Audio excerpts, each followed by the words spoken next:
CMR Critical Mass Radio in association with We Are Change Manchester and Freedom Northwest. Please note the views and opinions expressed by the hosts on the shows are not necessarily the views held by the station. CMR is for people who want answers, because now it's our turn. You're listening to Critical Mass Radio. Now it's our turn.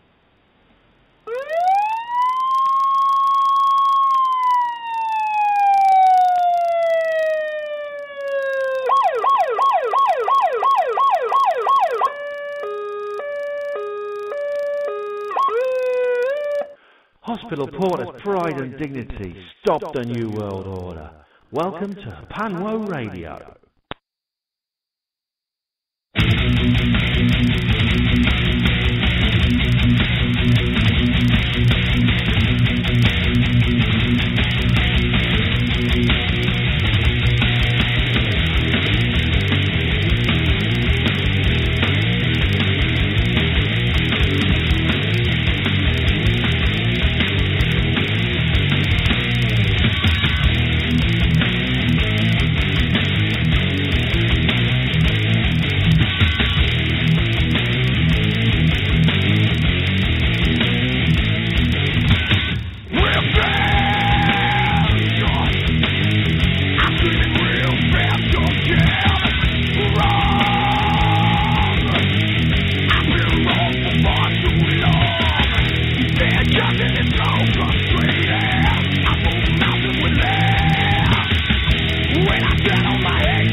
And welcome to programme 50 of HPANWO Radio. God blimey, that's true, isn't it? We've reached our half century. Who'd have thought it? HPANWO stands for Hospital Porters Against the New World Order. Tune in for all the latest news, views and reviews from the world of government cover-ups, ghosts, UFOs, hospital porters, paranormal investigation, hidden knowledge, forbidden history and archaeology, chemtrails, and more hospital porters. I am Ben Emlyn-Jones, and this show is intended to be a companion to the HPANWO blog and HPANWO TV YouTube channel. And that song you just heard was Mouth for War by Pantera. That's a thrash groove metal band there from Texas. And that song was actually from the early 90s, and they changed their style a little bit, apparently. Now, it's not everyone's cup of tea, I know. I don't think everyone who listens to the show is going to enjoy that tune I just played. I happen to like it. I don't like any of their other songs, but I do like that one. But, you know, don't worry. I mean, if you didn't like that, I will be playing something very different later on, so stay tuned for that. Another thing to stay tuned for is Mark Devlin. That's who we have as our guest on HPANWO Radio this evening. Now, he is a club and radio DJ. He's a music journalist, but also he researches and broadcasts and lectures on esoteric and conspiratorial matters.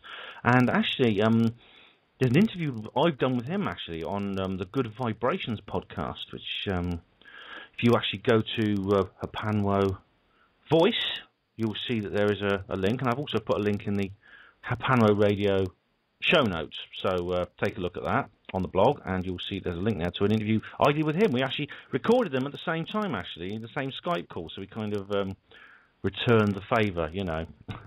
And there's going to be more. I'm going to talk about Channel 4's recent programme about Amash, a Stargate in Brighton, and much, much more. So plenty coming up this evening, I'll tell you now. Let's have a look at the chat box, because, I mean, we've got loads of people in the chat box tonight, including Ninja Bambi, who is back, and I've just been listening to her on Kate and Gaia's show, which was really, really great.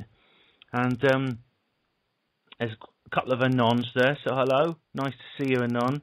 And he says, one of them says, I've got a dulcet tone, which is nice.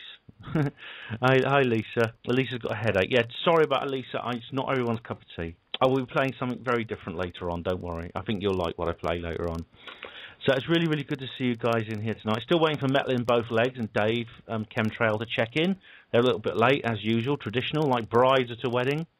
But they will be here, I am sure. So stay tuned for them, as well as for me. All right, if you don't want to go to the chat box, you can email me. Even if you are not Southern Chris, you can email me. It is not the exclusive right of Southern Chris to email me, all right? Yeah, the address is HPANWO, HPANWO, at Critical Mass Radio, all one word, .co.uk. And I do read emails out on the show if I think they're relevant and if you give me your permission to do so. Also, remember, you can go to the HPANWO forum, which HPANWOforum.freeforums.org. HPANWO forum is all one word, which is a good old-fashioned Facebook-free threads, quotes, and PMs, and unique kind of old-fashioned internet forum, you know. I do miss them, you know. I really do miss them.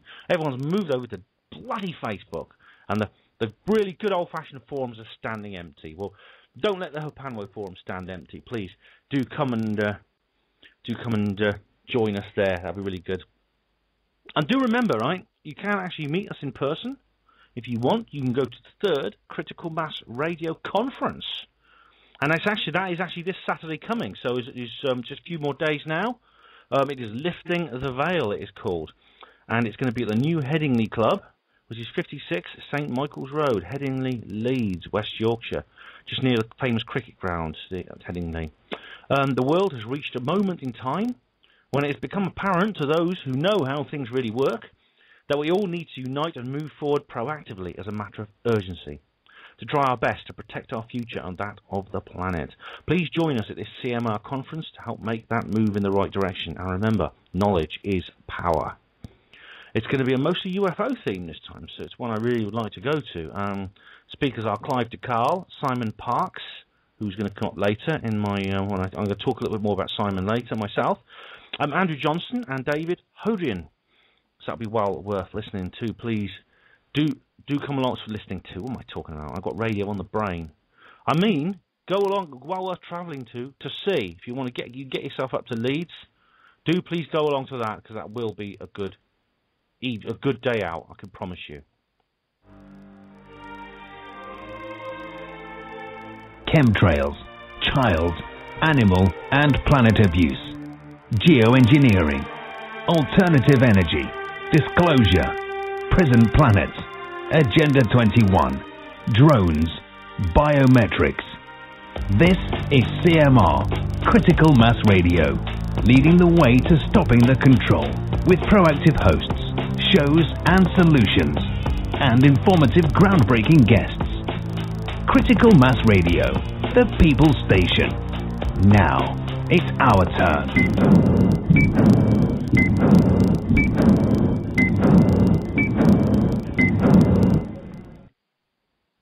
And we have Mark Devlin. Great interview coming up very, very soon, so stay where you're sitting and don't touch your dials because he's going to be on straight after this.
And that was Keep On Moving by Soul to Soul. Now, I played Soul to Soul last week. I played Back to Life, and I've also played my personal favourite, which is Get at Life.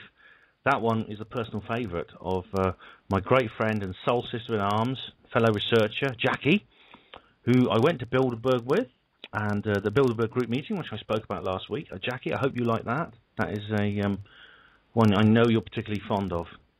Right, now we're going to have Mark Devlin. Now, as I explained before, I've been a guest on Mark's own podcast, and he's now a guest on mine. He's a club and radio DJ and a music journalist.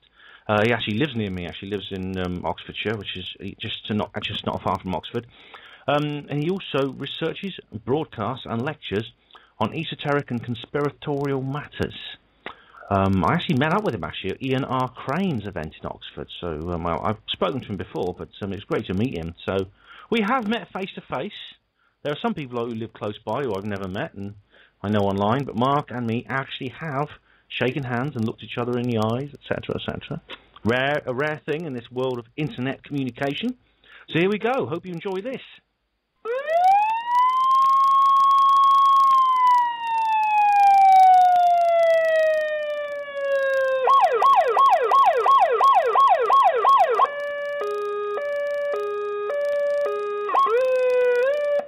Hospital Porter's pride and dignity. Stop the New World Order. Welcome to HPANWO Radio. Okay. Now, one of the organisers, Mark Devlin, welcome to HPANWO Radio. It's good to meet you again after seeing your Ian R. Crane's event. Yeah, indeed, Ben. Good to kick it to you today. That was a good one. I really enjoyed that. Yeah, it's a shame it was only you, me, and 7 others. Oh, Ian's been doing very well in some of his. I went to one of his others, and there was a lot more people turned up. So yeah, I think I don't know what that says about Oxford really, because just before we were chatting, just out of curiosity, I was looking online to see if there were any kind of truth groups, if you want to call them that, around Oxford, and chemtrail awareness groups, because I'm quite concerned about chemtrails at the moment, and I would love there to be a group around here of individuals that meet up and kind of try and take some action on this.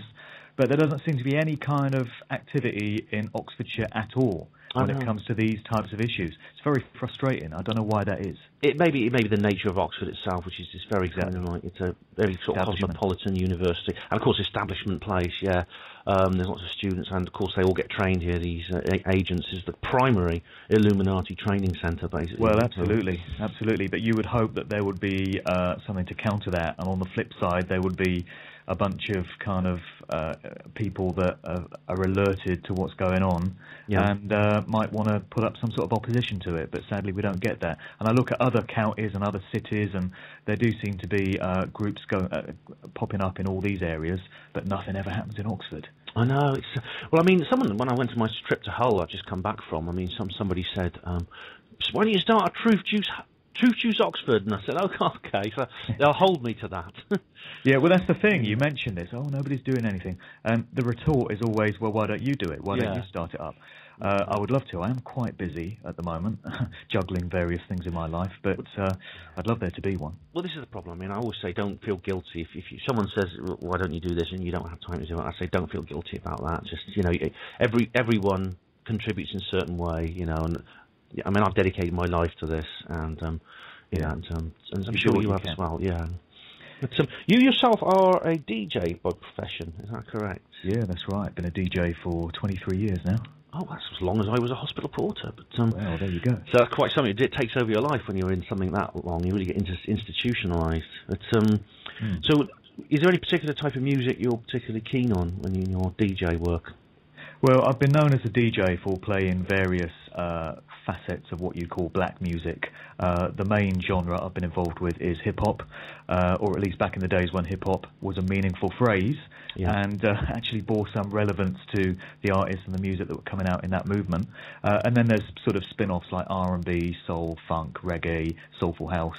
I play all those kind of styles, but historically it's been mainly hip-hop. And there's lots of stories to tell in that genre, as you well know. Yeah. Well, I mean, I often have a rant about hip-hop on the station. I always complain. I always try to play some really good hip-hop songs. I play like Snap and Soul to Soul and these really, really good ones. But there's another type of hip-hop which involves usually some idiot with sunglasses waving a gun around, yelling N-words and MF words. He usually has about 20 necklaces and 50 rings on his hands, and people say to me, well, that guy should look in the mirror and see how stupid he looks. And I say, I think that guy should just stay away from deep water. That was Turbo B from Snap, wasn't it? Well, he's good. I quite like him. I think he's good. But he did his thing, yeah. But I mean, there's other, like I said, there's this particular type. These people are very, very well paid, and they are very much sort of like they sign contracts with big labels and big producers, and they bring out I mean, you yourself have studied quite carefully the kind of music they bring out, the kind of visuals in their videos and things like that. And what have you actually discovered about these people? Well, it's something I've been researching quite thoroughly for the last couple of years, so I'm still quite new to this whole subject area. I spent many, many years as a DJ just going along with the flow and playing whatever music was put out, and like all my peers and all my acquaintances, just not really thinking about what lay behind the music, just doing my job of putting it out there. But things reached the point by about 2008 where it was blatantly obvious to anyone that had been involved in this business for a number of years that the music was changing in a very big way, and not in a good way. And by that point you had a new generation of artists coming through. You had the likes of Lil Wayne and 50 Cent and Akon and Pitbull and Flo Rida, and these artists were either making music with really degenerative, really negative lyrics, talking about just violence and misogyny and just foul ways of living, or they were just making completely vacuous records that were saying nothing, completely watered down, just dumbed down rubbish that doesn't speak to you in any way.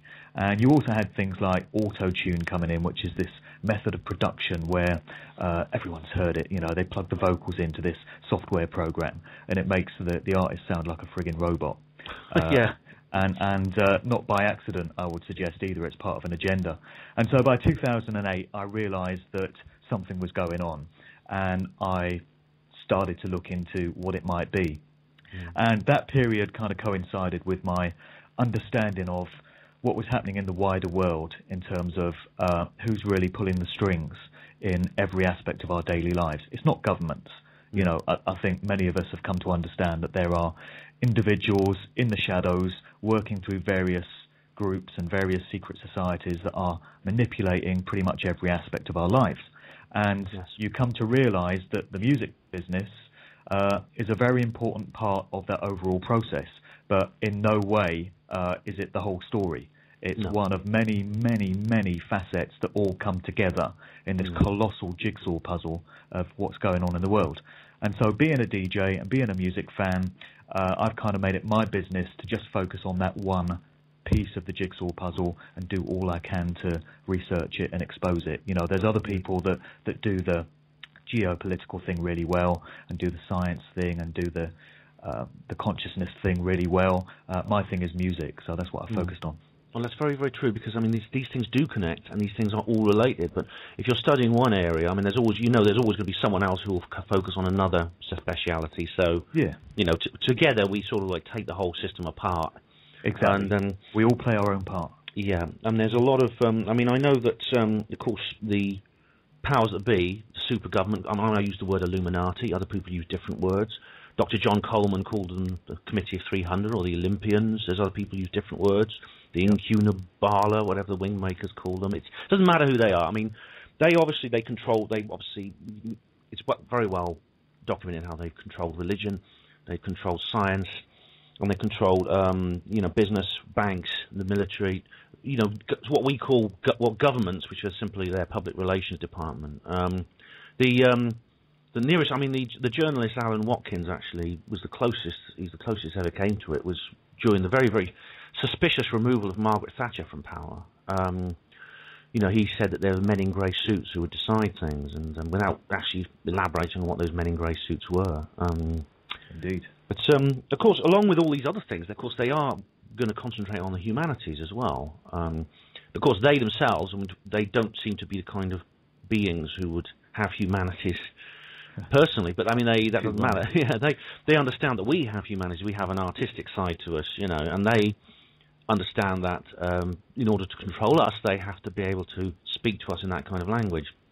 And now, of course, music, is a big thing. Now, I was talking on the We the People show with Vanamina Conti, which is very good. I'm grateful to you actually, because a lot of your information was proved very useful to me on that show, and I did mention you on air as one of the experts in this area. Now, what you have is certain artists have been coming out lately, and firstly, as we've explained at the beginning, there are guys who rather than being sort of like bringing out songs which seem to be based on principle and thoughtfulness, they paid a lot of money to produce, as you say, either extremely violent and sort of like obscene sexual songs of obscene sexual nature, or vacuous songs. Now there's a lot of what you might call occult symbolism in a lot of these songs, and these artists use those. Anything specific you would like to bring up? Well, to coin a well-worn phrase, the rabbit hole goes very deep indeed, just in the music business stuff, you know, and we've said the music business stuff connects into the wider picture. Just focusing on what's happening in the music business, and has been for many, many decades, it goes very deep. I do a podcast series, and the latest volume that I put out was with this kind of musicologist guy who has gone very deeply into some of the manipulations of the music industry, going back to the 1950s and 60s. And he's got a lot to say about the Beatles and the social engineering kind of programs that the Beatles music was used for. He's got a lot to say about John Lennon, how he might have been a mind control subject, and Yoko Ono may have been his handler. So just the fact that there's so much to say about the 60s, as there is about all the other decades, shows how deep it goes and how far back it goes. And clearly this control system that we're talking about, having taken care to take over and infiltrate and control governments and the banking system and the corporations and the pharmaceutical industries and food and drink and all the rest of it, it would have been very remiss of them to have left out the entertainment industry. Definitely. And for me, that's split into two main parts, which is Hollywood movies. Well, three parts really. You've got television programming, because that's what it is. And you've got Hollywood movies, which kind of work in tandem with the music industry, music videos and music lyrics.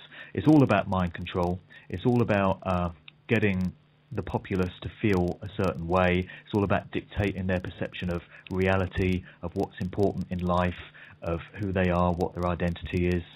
It's all dictated to you via music videos, Hollywood films, and all the rest of it. And so what's been happening in music videos in recent times is you've been getting a lot of what could be termed Illuminati imagery, occult symbols, satanic symbols, because that's what they are. Oh, definitely. I mean, there's no doubt. Some of them, they're not even kind of like, they're actually quite ostentatiously blatant about it. Okay. Now, one of the organisations that has been named as being a part of this is the Tavistock Institute. Have you heard of all that? Oh, absolutely, yeah. Tavistock Square, London. It basically came out of the Second World War and the psychological warfare program under Major John Rawlings Rees. Now, I actually knew someone who was very closely involved with the early founders of the Tavistock Institute. It's a long story. I've told listeners this before many times, but I was actually very closely involved with one of these people, and they were quite harmful to me. But I mean, basically, this is a organisation which is geared towards the manipulation of people's minds. Yeah, mind control. Yeah, they can't control people by force, so they use very clever means of getting inside our heads, because the ordinary people outnumber those in power so many times. There's no way that they could use force to control us. Exactly. It's just too many. There's too many of us and too few of them. Now we firstly, going back to the early days of sort of the early popular music from several generations ago, we had people like the Beatles. Now, there's been a lot of talk about symbolism in the Beatles' album covers, in their lyrics, and the fact that they were kind of like they were set up to look rather like the mods of that time, the mod culture, whereas we had the Rolling Stones on the other side, who were sort of like the rockers. Have you heard about that? They were both set up to sort of like, they were both set up as a double act to complement each other in that way.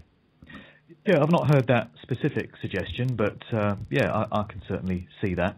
I've had a lot of discussions recently as part of my podcast series about some of the strange stuff about the Beatles and about symbolism, how symbolism was incorporated into what they were doing. I mean, a couple of classic examples are on the sleeve of the Sgt. Pepper album, that iconic album. You've got a whole bunch of characters assembled in the background on the sleeve with the Beatles at the front, and if you look in the back row, one of the characters portrayed there is Aleister Crowley, the 20th century's best-known Satanist, known as the Beast 666, founder of his own kind of brand of Satanism, and very much followed by a whole bunch of musicians and other celebrities. And the Beatles at the time said, these are our heroes. We put our heroes onto the sleeve of Sgt. Pepper. So why is Aleister Crowley one of their heroes? And bringing it right up to present day, one of the artists that's often associated with Crowley and talked about in the same breath is Jay-Z. We could do a whole bloody program on Jay-Z. I'll tell you. Oh God, yeah.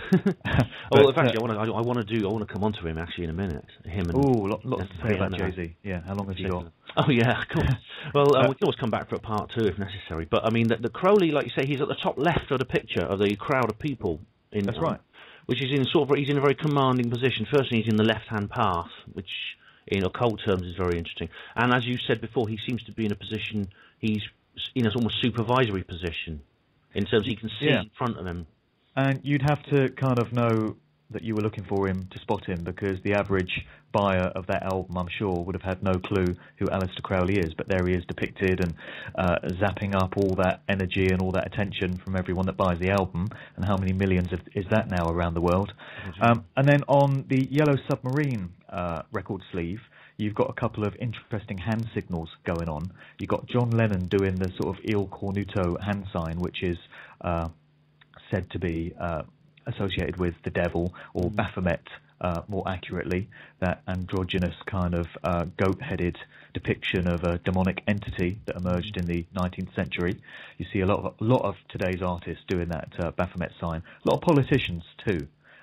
If you look online, you see Obama doing it, and Bush, and the Iranian guy whose name I always get wrong, so I'm not going to attempt it. Ahmadinejad. That's the one. Dinner Jacket. I remember that. He's the one. And you've got Paul McCartney on that same sleeve doing forming a 6 with his thumb and first finger. It's one of the 3 6s of 666, it's said. And you see lots of other artists doing that. There's a picture of a very young Michael Jackson doing it as well. And a lot of today's artists do it. Beyonce flashed up that signal with both her hands at the Grammy Awards just this year. Poor old Michael, and he was born into it, wasn't he? He was born into this family of singers. Well, yeah, it's just a tragedy from start to finish, Michael Jackson's life, really. Where do you start? Yeah, I mean, there's rumours, you know, that one of the albums was the last one that the real Paul McCartney actually did, and then they replaced him with someone else. Have you heard about that? Yeah, that's the other strange thing about the Beatles, this long-lasting Paul is dead conspiracy theory. The idea being that Paul McCartney actually was killed in a car crash in 1966, and he was promptly replaced by an imposter. And again, I was talking about this in my most recent podcast, and we were just kicking around the feasibility of it. And I made the observation that it was very fortuitous of them to find an imposter that just happened to look just like him and sound just like him and be able to write songs just like him and be able to sing just like him. But despite all these things which on the surface make you think it's ridiculous, there's lots of kind of anomalies and strange stuff which a lot of musicologists and a lot of fans of the Beatles do seem to kind of go for. More people than you might think seem to buy into this Paul is dead theory.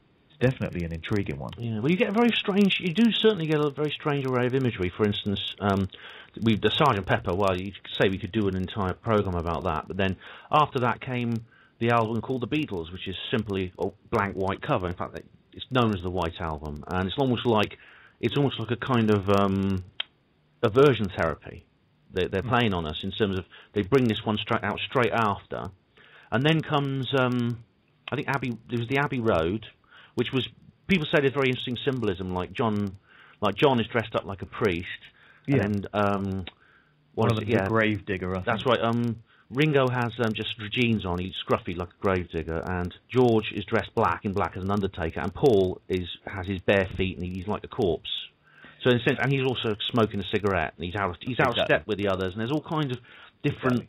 That could mean something. It's hard to sort of say. I can't say whether that theory is true or false. A few years ago, I'd have dismissed it and scoffed at it and said it's ridiculous, as most people today probably will. But knowing what I know now, what I've come to understand about symbolism, occultism, and the very dark and sinister stuff that goes on in the music industry, and the individuals that are calling the shots at the very top of the tree, I would not dismiss it out of hand.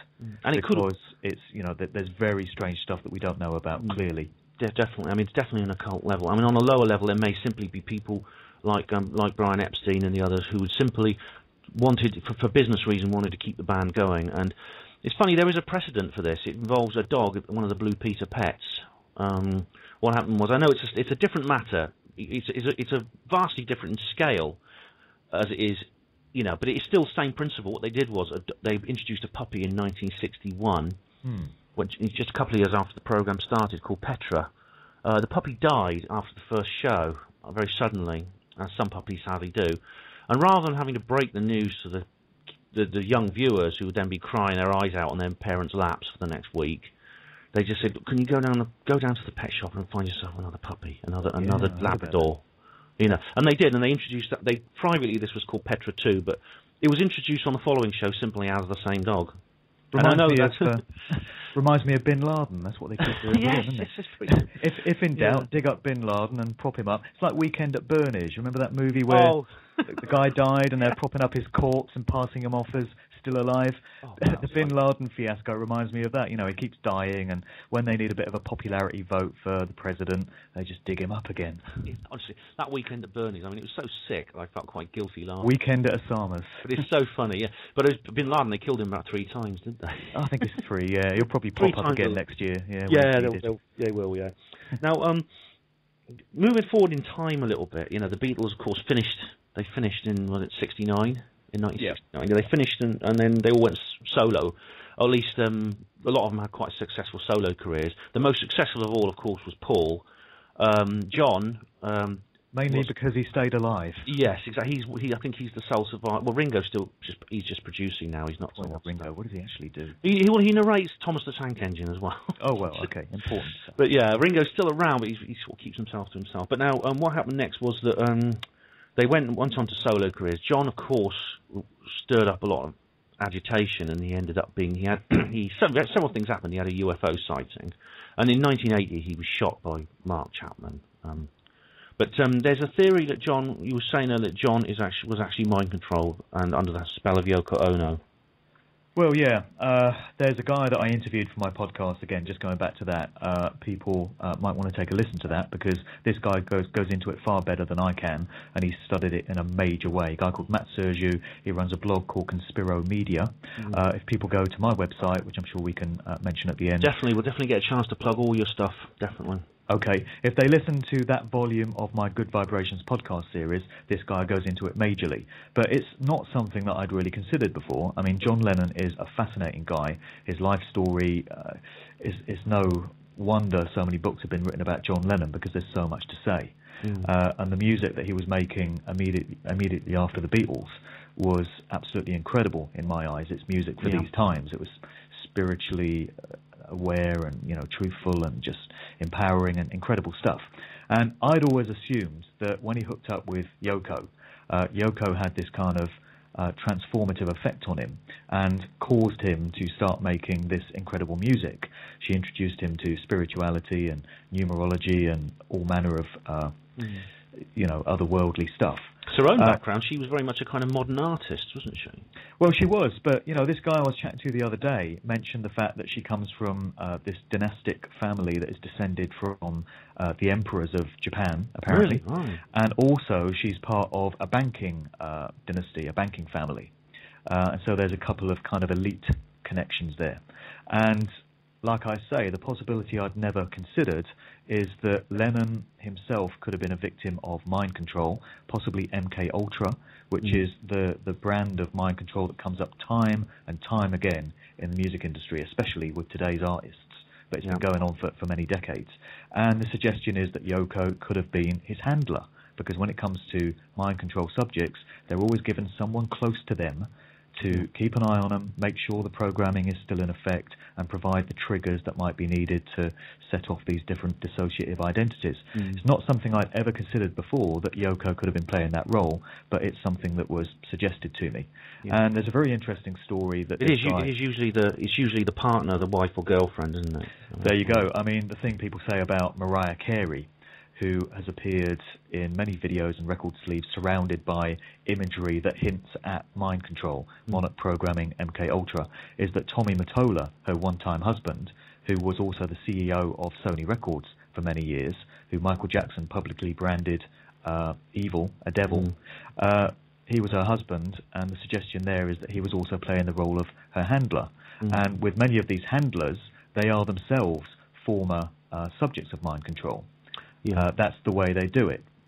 But getting back to this interesting story the guy was telling me, apparently in about 1974, I think it was, John was all set to link back up with Paul McCartney.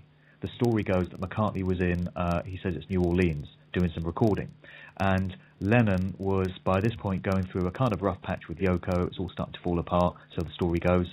And his plan was to go out and join Paul McCartney and record some stuff together. And we then hear that he never actually got to go to the US to do that. We never got to go to New Orleans, it's already in the US. But Yoko kind of put the block on it, and it all ties into what's called his Lost Weekend, which is this kind of open relationship type scenario where John had been hooked up with May Pang, John and Yoko's former secretary. And he was basically living with her, having a romantic or sexual relationship with her, with Yoko's blessing, because this was supposed to be the way that they would save their marriage, by John taking some time out and getting his head together and, you know, living with this woman. And the story goes that when John showed signs of wanting to link back up with McCartney, Yoko took him back in, the relationship with May Pang ended, and he was back living with Yoko. And who knows what was going on behind the scenes. Really interesting stuff.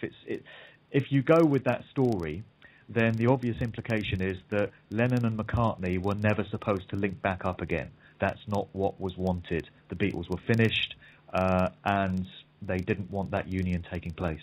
Oh, goodness, well that is very, very interesting, because what it means is that during this Lost Weekend period, that the decision for John and Paul not to get back together was made by Yoko Ono. Or whoever was controlling her. Yeah, because this is...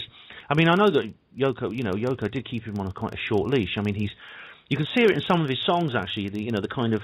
the guilt he felt, like the song Woman, which is about the arguments he had with her and feeling guilty about it, you know. If you listen to that song Woman, you know, do you know what I mean? Oh, absolutely. It's really interesting stuff, and it's incredible that these theories, I'm not saying whether that's fact or not, I can't say, there's no tangible evidence for it, but it's a possibility that I think people should consider.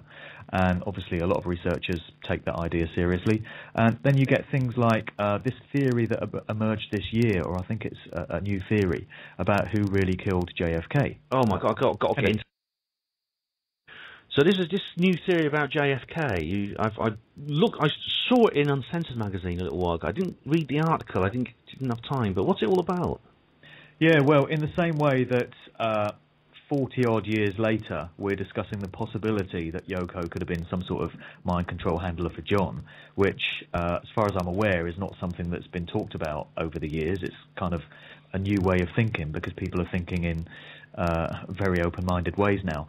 But a similar thing to that is what I think is a new theory. I only heard it this year for the first time, about JFK. We're going back 50 years, 1963. Yeah. And the theory is that JFK was actually shot by, wait for it, Jackie. Really? Yeah. Sitting in the car beside him? Jackie, in a mind-controlled state, who may have been a subject of MK Ultra herself, and the mission that she was given, or at least the identity, the alter that had been programmed with this information was given, was to take him out. And she did that by way of concealing a weapon in the car. And if you study this famous Zapruder footage of what happened, it's and you approach it with an open mind, it's feasible that what's actually happening is she's pulling out this gun and she sticks it under his chin and pulls the trigger, blows his head off. Then there's this famous scene of her climbing over the back of the car to retrieve something. People have said it's part of his brain. She's trying to retrieve part of his brain that's been blown out. And that always seems like a really strange thing. But if you accept the possibility that what she could actually be doing is retrieving a bullet or a bullet casing, because part of her mission involves at all costs getting rid of the evidence, she would have had to have done something with the gun as well, clearly, then it brings into the frame this interesting idea. And the Oswald theory, the grassy knoll theory, the second and third gunman theory could all have been a diversion, and actually the solution is very simple. She killed him. Well, coming back to Hollywood, of course, the film, the Oliver Stone film JFK, which is based on the book by Jim Marrs. Now, Jim Marrs, I think, is a genuine person. He's trustworthy, but I think so. It got made into a big Hollywood movie. Now, as you see, it's well known that we always assume that poor old Jackie, she panicked and she climbed onto the boot of the car to get away, or out of sheer fear. But as you said, I mean, if she used some kind of pistol, it could simply, she would needed to get rid of the evidence, maybe dispose of the weapon, retrieve the casing, in any way, Yeah, well, when you get into some of the YouTube videos online about the whole subject area, you hear stories of the car being scrubbed very, very quickly, all the blood scrubbed out, and the car being taken apart, and everything was covered up very quickly. And, of course, Jackie died in, I think it was 1994, so she would have taken that secret to the grave in many ways. Yeah. And we can only speculate. I doubt there's ever going to be any absolute tangible proof. And I'm not saying whether this is true or false. I'm just acknowledging the fact that this is a theory, and to my mind, it's a possibility. Definitely. I mean, there's no doubt. I mean, that there's enormous discrepancies. For instance, in the pathology reports, the Dallas coroner and the U.S. Navy ones didn't match. And there's some parallels with the assassination of Princess Diana in the same way. Oh yeah, indeed. These strange breaches of normal procedure. But I mean, as you say, we're coming up to the 50th anniversary of this. Really, this incident which really launched the modern conspiracy era. It really did, and people have been talking about it for 50 years straight. Movies, books, as you say. Well, people are still talking about the Lincoln assassination. I've written an article on that myself. It's True. Which is remarkably also shows these strange, suspicious elements to it. Even though it happened almost 100 years earlier. Anyway, we digress. We do, but it's good to do that sometimes. It certainly is. Now let's go back to Jay-Z and his eye in the pyramid thing and all the other things he gets up to. Because he has a habit of making these strange hand signals around his eye. Well, he does. Jay-Z is the chosen one as far as hip-hop goes, and has been for many years, clearly. This information has come to light. And this kind of was very hard for me to come to terms with, because for many years, like many, many other hip-hop fans, I was very much into Jay-Z, and I thought he was a great rapper and very talented. And, well, he still is. I mean, that's the reason why he was recruited into the industry and elevated to the very upper echelons of it, as he quite clearly was. And in recent years, you've seen all this occult symbology start to creep into his videos. He started wearing sweatshirts with "Do What Thou Wilt" on it, which is a famous Aleister Crowley statement. "Do what thou wilt shall be the whole of the law." That's right. The law of Thelema. Thelema, exactly. Crowley's philosophies. And, he's embracing Crowley. And at his concerts, he throws up this rock sign, so-called, which is making the sort of triangle pyramid shape with your fingers. And the cover story there is that it's the rock sign, a reference to Rockefeller Records, which is his record label. Of course. There's a name to conjure with, Rockefeller. Yeah. And what he's actually doing is celebrating the whole bling culture of hip-hop by making the sign of a diamond. And he then encourages all his fans to do the same thing, throw up your rock signs, and at a concert you get tens of thousands of people all making that pyramidical sign with their fingers and putting it up in the air. And what people don't realise is that what's actually happening is a trawling of their life energy, because everything is made up of energy. Everything in existence is made up of energy vibrating at different frequencies. On the highest level, they know this at the higher levels. I mean, of course they do. Well, as far as diamond, I mean, I tried to recreate the symbol that Jay-Z uses. Now, the diamond is like, I'm doing it with my hands now. A diamond and a pyramid have a very different shape. One is three-sided, the other is four-sided. And it's very obvious to me that Jay-Z is making the sign of a triangle, not a diamond. You can see it very clearly. It's a triangle. And I mean, we talked on another thing like you get. I mean, we talked about Mariah Carey. Now she's been pictured surrounded by monarch butterflies, and of course, monarch butterflies. That we're talking about the symbolism and the linking between these butterfly symbols and mind control. Another is artists covering one of their eyes. Oh, yeah, classic. And Jay-Z, of course, does that. He covers while he's making the symbol, you can only see one of his eyes. Now, a few years ago, a number of years ago now, there was a R&B singer called Gabrielle, a British singer. Yes, indeed. Now, she used to perform with an eye patch because apparently she had a condition called ptosis, which is a paralysis of the eyelid, which makes your eyes sort of like... it makes it hard to open your eyes, but maybe there's another... maybe this is part... Do you think that what Gabrielle was doing may be part of this, having this one... always having just one eye?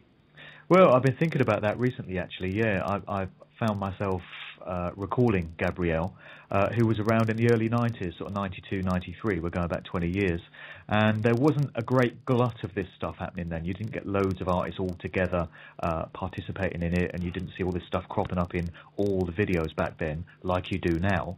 But it's possible that she could have been an isolated kind of case.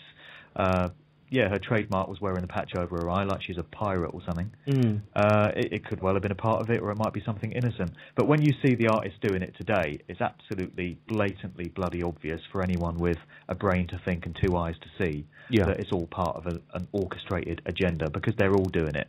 And I mean all. Absolutely every single major A-list US artist, and a few of the UK ones as well, have been pictured at some point or other covering an eye, or with one eye concealed by a hat or by hair. Or do you remember a few years ago this really cool, fashionable way of photographing people came in, where you'd only get half the face? Yeah. So they would be framed so that you'd get a whole load of background, and then half the person's face, and then the other half of the face is off the frame. Yeah. When that first came in, I thought, well, what's the point of this? Why is this cool? This makes no sense. And I think that's all part of it as well. It's all one-eye symbolism, eye of Horus, all-seeing eye, pineal glands, connotations. You know, that's what it all is. Unfortunately, my daughter's actually quite keen on these kind of photographs now.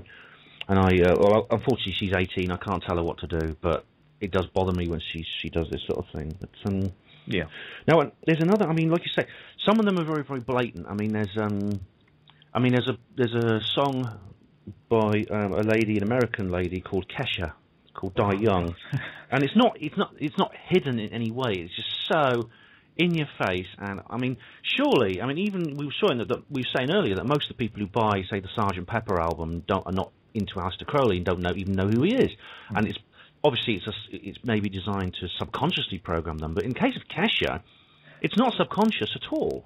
Oh, it's absolutely in your face. It's so bloody obvious. It's a joke. I mean, it's a two-horse race, as far as I'm concerned, between Kesha's Die Young video and Azalea Banks's Young Rapunzel, which got off last week. I've not seen that one, actually. Oh, well, if you go to vigilancecitizen.com, that's the website that dissects all the imagery in these videos. He's done a great piece on Azalea Banks. That's a great website. You know. It really is. I saw the video last weekend, this Azalea Banks one, and, you know, it's just sickening stuff.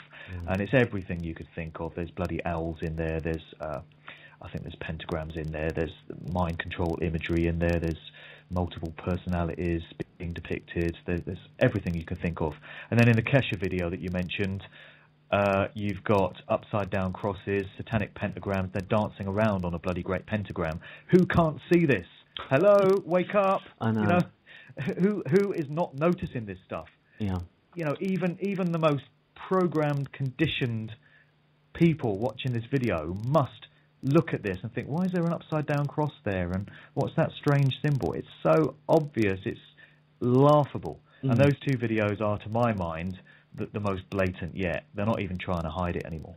Yeah, I mean, like I say, I mean, there's kids are going to see this, and they're going to immediately, I mean, see it, and maybe it'll become fashionable to do that kind of thing themselves.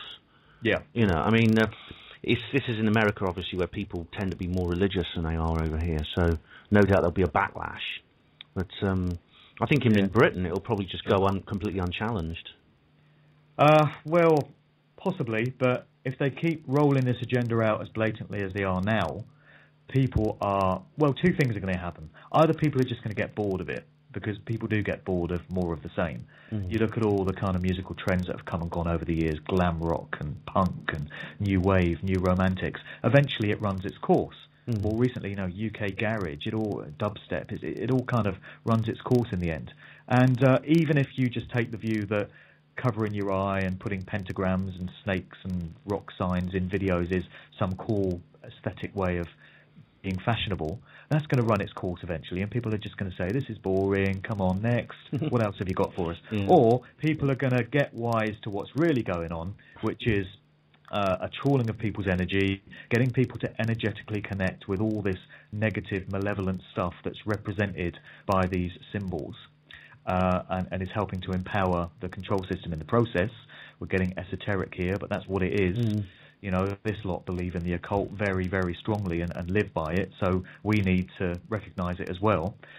One of those two things has got to happen if they continue with this, because it's getting noticed. And how long can they go on with this? Yeah, that's very, very true indeed. Yeah. Now, Mark, we were talking about new romantics and different styles of music which come and go. Now, of course, you'll be familiar with, it's a long time ago now, and I think we were both little children at the time, but Duran were very popular. Indeed. And, they were a band which, according to themselves and their own recollections and many other people who've interviewed them, musical journalists, they tended to produce, you were talking about the excesses of the 80s, they tended to produce just videos and lyrics which were just simply arbitrary. They would just pick anything that would rhyme and put it into their songs. And the imagery as well tended to be quite sort of like random, and people just came up with some rather sort of like abstract imagery and didn't really mean anything. Yeah, that was the 80s. It was very postmodern. Now, the idea is just some kind of postmodern kind of thing, But the truth of the matter may be very different, because, I have a friend of mine, a girl called Heidi King, who has made several videos about her own experiences with Duran Duran and how she feels that she was mind controlled by them. Wow. Now, if you look at the titles of some of their songs and the lyrics, there is actually something in there that doesn't look arbitrary at all to me. One song in particular is called Union of the Snake. Now, that title alone really, really is just so obviously a code. Oh, yeah. Anything involving snakes or serpents, my ears prick up straight away. Yeah. What snake? Who said snake? Yeah. Got to be something going on there. A Union of the Snake is like some kind of... It sounds like the name of one of Crowley's covers. Sounds like a secret society, doesn't it? Yeah. The video is quite remarkable, because the video involves a group of 4 men walking through a desert. The men are played by members of the band. They come across a lift with a lift operator with a pillbox hat, basically, which leads down into what looks to me like an underground base, or some kind of, an underground base of some kind. And inside there is a laboratory type scene with lots of reptilian humanoids. In fact, you see a reptilian humanoid at the beginning of the video when they're up in the desert as well. And also among these reptilian humanoids are blonde-haired, blue-eyed children. Now, and you go a bit further on in the video, and they come into this area which looks like a stately home. It looks like a stately home or a church of some kind, and they've shown a map which looks like some kind of treasure map. Now, this video actually came out before, I think it was before or about the same time of the Dulcie book, about when the Dulcie book actually came out. 1983, I recall that record. So 1983, the record 30 years ago this year. Okay. So, this was soon after the Dulcie book came out. This book and the rumours about the Dulcie base came out in 1979. But it also ties in with the stories about the Roswell incident in Area 51. But it's remarkable this would end up in a sort of just a rock video. It's almost as if somebody's trying to tell us something. They're not doing it openly. It's not like, the X-Files. Because, this idea was, even though this idea came out in the sort of late 70s, early 80s, and, of course, Jesse Marcel, the interview with Jesse Marcel took place in 1978, it wasn't really popularised until the 1990s when the X-Files came along. So it seems very, very strange things, like this Union of the Snake, and then you have this strange underground base and everything like this.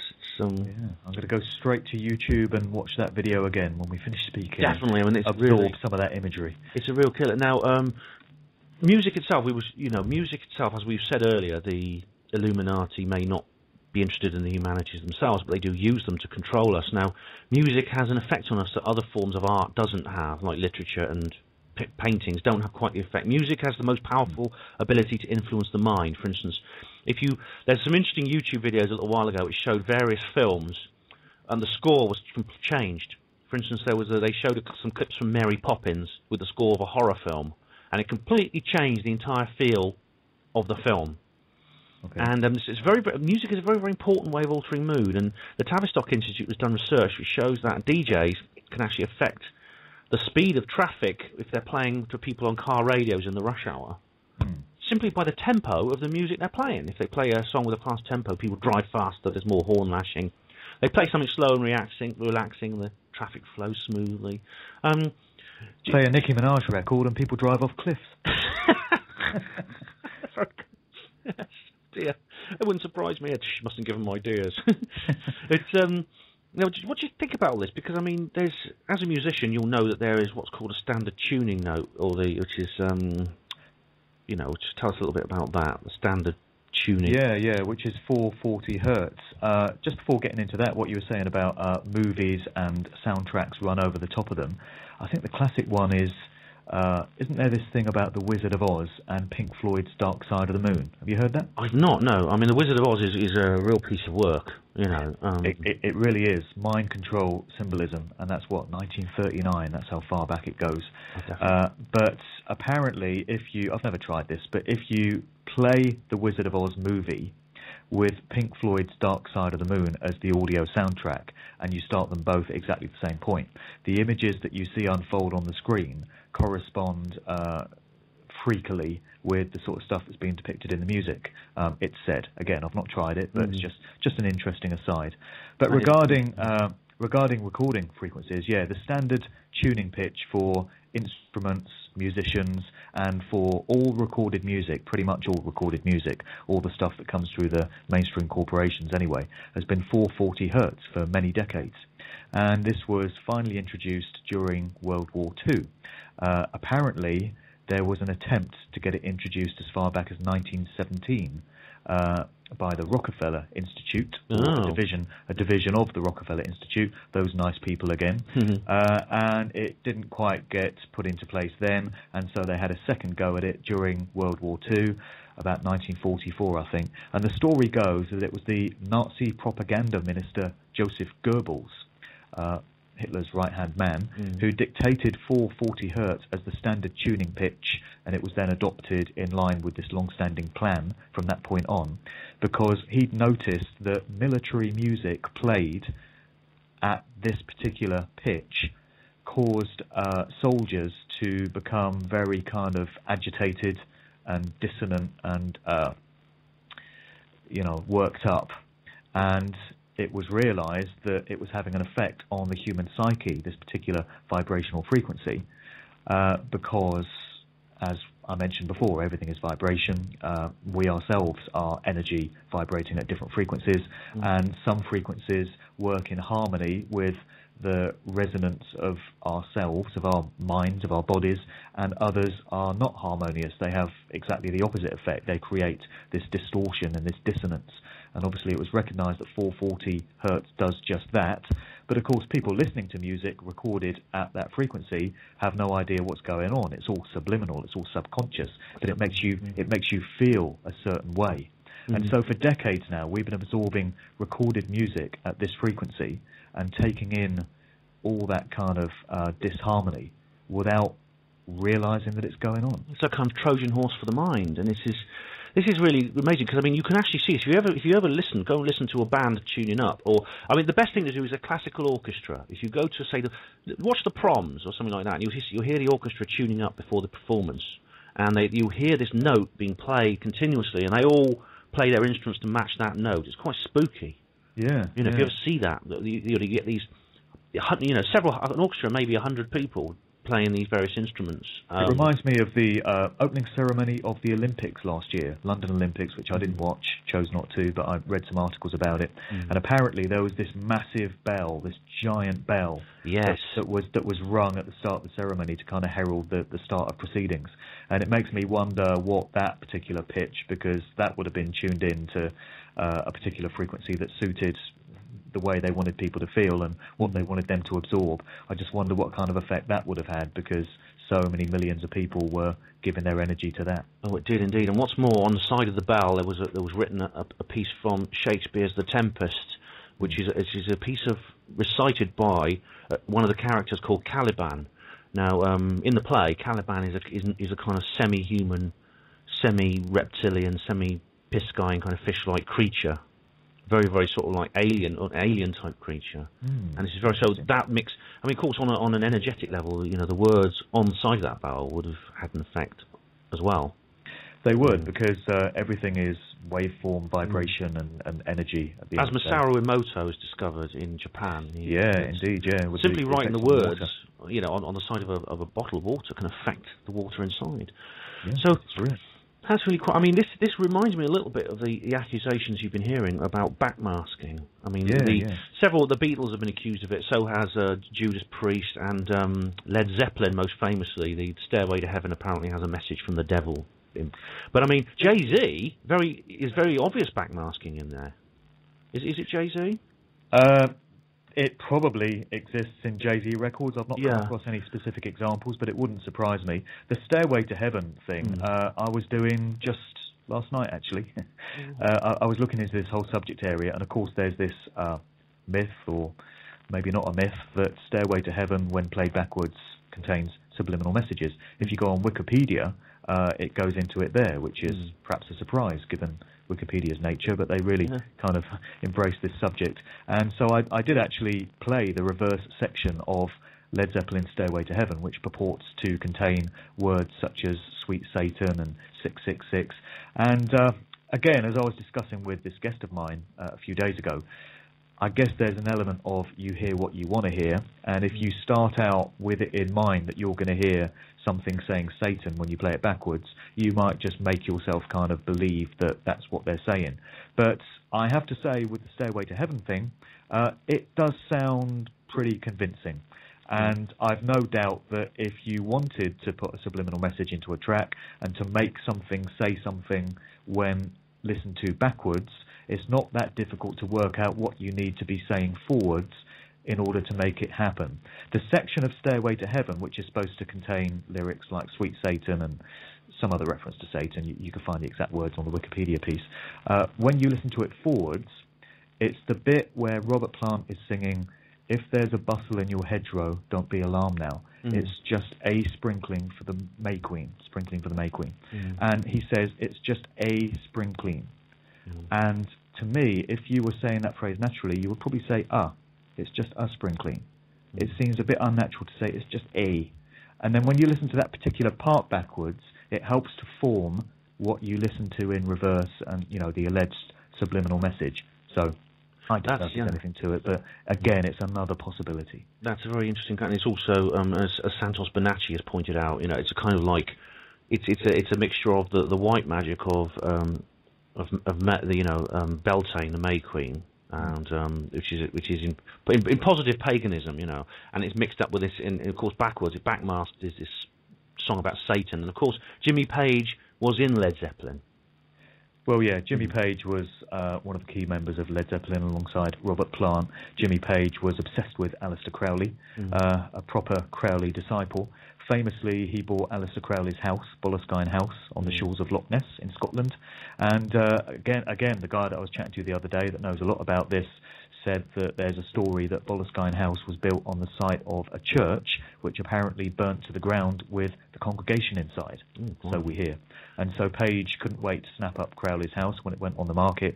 Crowley himself, we hear, did all kinds of dark stuff there, seances and conjuring up spirits and all sorts. So who knows what Jimmy Page has been getting up to in his wild parties.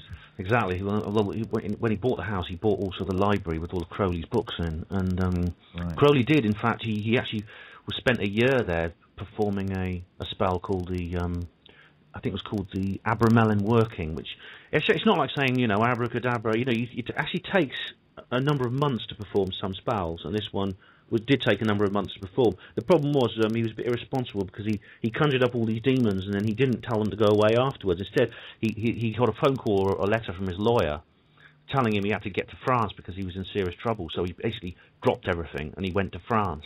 This was, I think it was around the turn of the 20th century. So it was a long time ago. But some guys went in there from British Gas just a few years ago, and they ran out screaming. I heard this. They ran out of the place screaming. They saw somebody in there. Somebody a little Wayne record on. They terrified.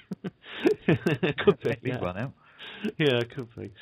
Well, we're coming close to the end anyway of this interview, Mark. But tell us a little bit more about how people can get in touch with you and your websites and various other things that people can do to find you.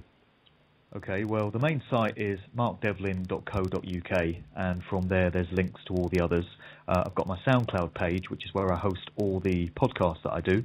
The brand is called Good Vibrations. I'm up to 15 volumes now, and I've had the likes of David Icke, Ian Crane, Lennon Honor, Andy Thomas, a few other kind of authors in the overall truth, conspiracy, consciousness fields. I've had a whole bunch of music makers, producers and artists talking specifically about some of the strange stuff that's happening in the music biz. And it's a series that is going on indefinitely now. You know, I'm putting new volumes out the whole time, so it's going to grow and continue. You can find those on my SoundCloud page, as I say. On my YouTube page, there's the video of the talk that I did just recently, where I went into the whole mind control workings and satanic agenda of the mainstream music industry. So there's links to these various pages from markdevlin.co.uk. If anyone wants to reach out to me with any feedback or any comments or anything they want to say, then they're free to do that. The email address is on the website as well, and I'm always happy to hear from anyone. Oh, great. Well, that's really good. So go there, and you'll have lots of interesting stuff. Mark Devlin, thank you very much for being a guest on HPANWO Radio. No doubt, Ben. Cheers. Bye-bye.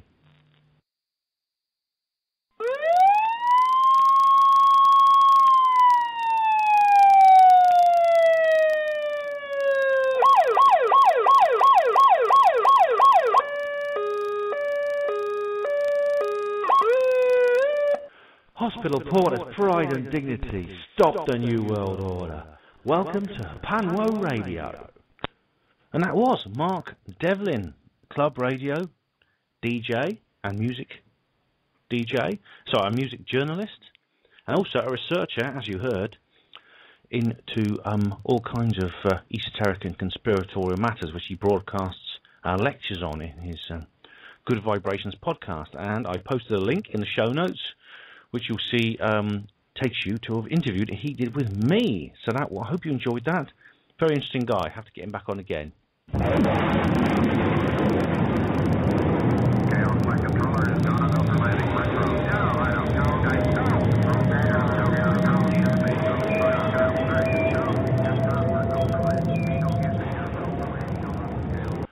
HPANWO Radio, Space Weather. Right, we had a half moon on Sunday, which means at the moment we have a very fine waxing gibbous moon, which rises at 3:22 a.m. and sets at 1:19 a.m. So it's actually up a very long time. It's basically up all through the day and night, and it just dips down briefly in the early hours. So if you want to have a look at the moon, plenty of time to see it, and it's quite a lot of it visible. So it's an ideal time of the month to actually go up and see the moon. Sunrise 4:41 a.m., sunset 9:28 p.m. Yeah, this is the longest daytime period I think of any show this year. And because on Friday is the summer solstice, the longest day of the year, where the sun will actually set in. Well, it depends where you are in the world, but where I am, it's after 10 p.m. almost. Rises about 4 a.m. In fact, believe it or not, it's 9:15, and the sun is shining in my eyes right now while I'm doing this show. Who'd have thought it, eh? Sunspots, we've got one called AR-1775, which is actually growing quite badly at the moment. It's crackling. It's got a halo and all these other strange terms that astrometeorologists use. And there's also a few moderate-sized structures mostly in the southwest quarter of the sun at the moment, the disk. So we could be looking at some bit of nasty weather coming.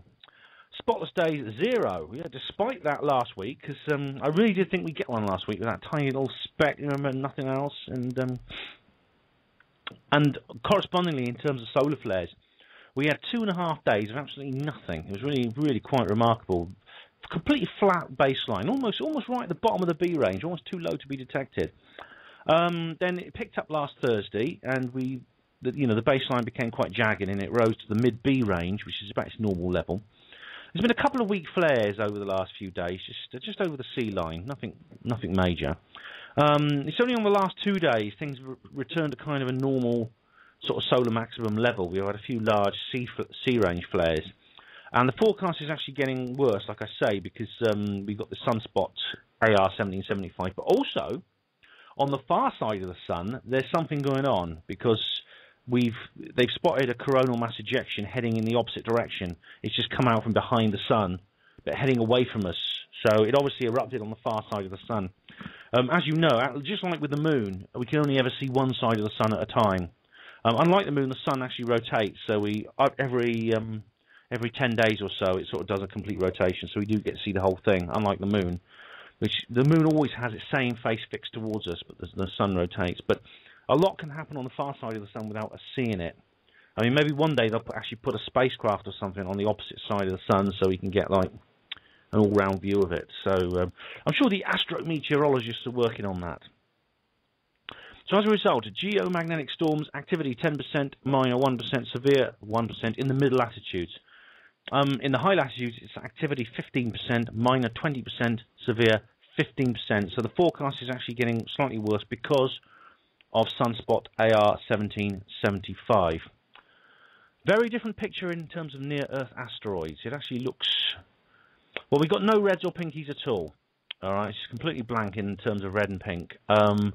Now, that's been quite common over the last few weeks, and I don't know, it may be because the display parameters have changed. It could be they just don't add certain objects to the charts which they used to add before, but they've stopped doing it for some reason.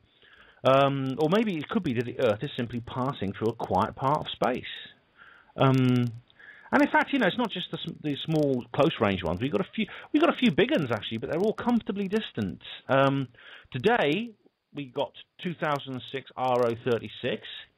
It's 1,312 feet across, and that's a 3/4 of a mile. But it's a long way. It's almost 71 lunar distances away. So if you put that in perspective, when Venus is at its closest point of approach to the Earth, it's 98 lunar distances. So this asteroid is a very long way away. Yesterday we had 2001 PJ9, but that passed 29.2 lunar distances away. That's 3,600 feet across, slightly smaller.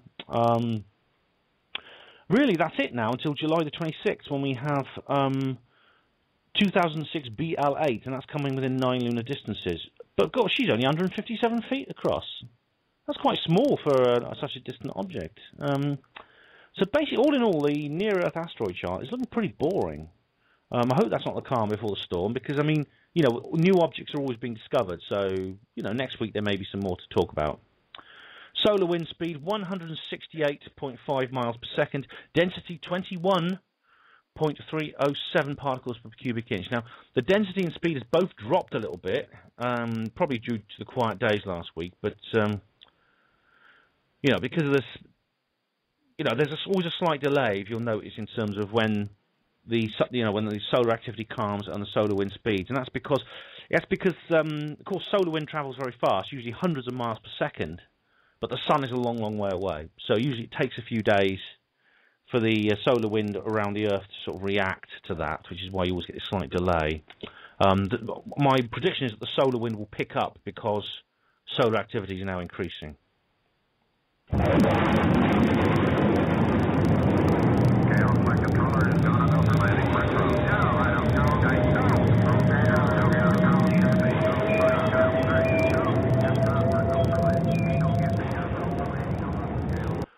HPANWO Radio Space Weather.